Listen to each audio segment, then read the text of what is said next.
Download करें Amar Ujala app और पाएं खबरें लगातार। कोलकाता की पहचान रहा हावड़ा ब्रिज, जिसे बने 70 साल से ज्यादा का वक्त बीत चुका है।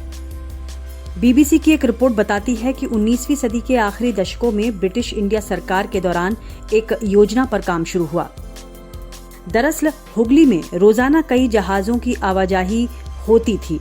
खंभों वाला पुल बनाने से कहीं जहाजों की आवाजाही में रुकावट ना आए, इसीलिए 1871 में ही हावड़ा ब्रिज एक्ट पास किया गया था और कोलकाता और हावड़ा के बीच बहने वाली हुगली नदी पर एक तैरते हुए पुल के निर्माण का काम साल 1936 में जाकर शुरू हुआ, जो 1942 में पूरा हो गया।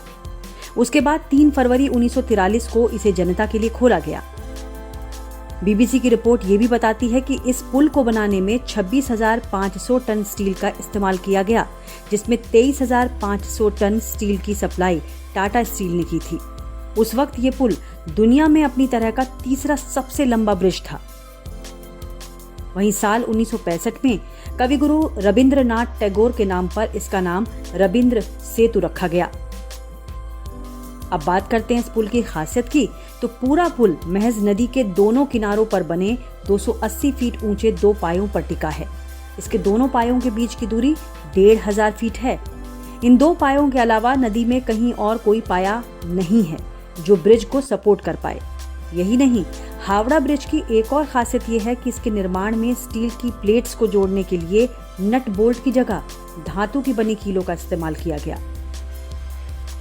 साल 2011 में एक रिपोर्ट के मुताबिक तंबाकू थूकने की वजह से ब्रिज के पायों की मोटाई कम हो रही थी। इसके बाद इस पुल को बचाने के लिए स्टील के पायों को नीचे फाइबर ग्लास से ढक दिया गया, जिसमें लगभग 20 लाख रुपए का खर्चा आया था।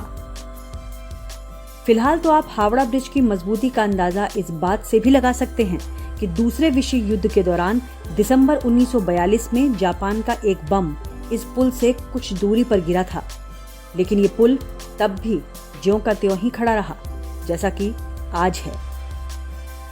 Video desk, Amar Ujala .com।